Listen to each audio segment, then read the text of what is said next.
4 കോടി രൂപ ലോൺ ശരിയാക്കി നൽകാമെന്ന് പറഞ്ഞു വിശ്വസിപ്പിച്ച് 9,65,000 രൂപ തട്ടിയെടുത്ത കേസിലെ പ്രതിയായ ഇരിങ്ങാലക്കുട സ്റ്റേഷൻ റൌഡി എണ്ണ ദിനേശൻ റിമാൻഡിലേക്ക്.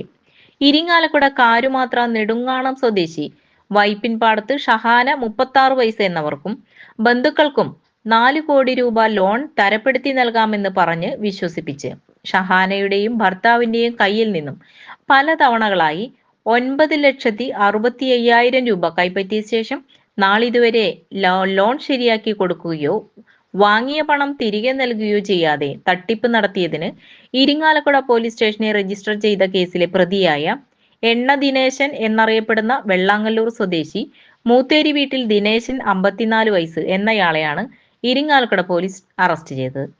പരാതിക്കാരിക്കും കുടുംബത്തിനും കടബാധ്യത വന്നപ്പോൾ പരാതിക്കാരിയുടെ അനുജത്തിയുടെ ഉടമസ്ഥതയിലുള്ള വസ്തു പണയപ്പെടുത്തി ലോൺ എടുക്കുന്നതിന് പരാതിക്കാരി പലരെയും സമീപിച്ചുകൊണ്ടിരുന്ന സമയത്ത് പരാതിക്കാരിയുടെ ഭർത്താവിന്റെ ഫോണിലേക്ക് വിളിച്ച ദിനേശൻ പാർട്ണർഷിപ്പിൽ MBD ഫൈനാൻസ് ഗ്രൂപ്പ് എന്ന പേരിലുള്ള ഫൈനാൻസ് സ്ഥാപനം നടത്തിവരികയാണെന്നും വസ്തു പണയപ്പെടുത്തി ലോൺ നൽകാമെന്ന് ഫോണിലൂടെയും നേരിട്ടും പറഞ്ഞ് വിശ്വസിപ്പിച്ചാണ് 9,65,000 രൂപ തട്ടിയെടുത്തത്.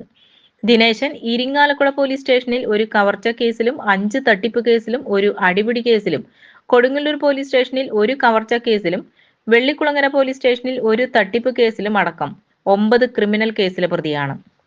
തൃശൂർ റൂറൽ ജില്ലാ പോലീസ് മേധാവി B. കൃഷ്ണകുമാർ IPSന്റെ നേതൃത്വത്തിൽ Irinjalakuda DYSP Suresh KG, Irinjalakuda police station inspector Shajan MS, sub inspector Dinesh Kumar PR, junior SI Sahad, ASI Anwaruddeen, SP CPO മാരായ ജീവൻ ES, ഉമേഷ് KS എന്നിവരാണ് പ്രതിയെ അറസ്റ്റ് ചെയ്തത്.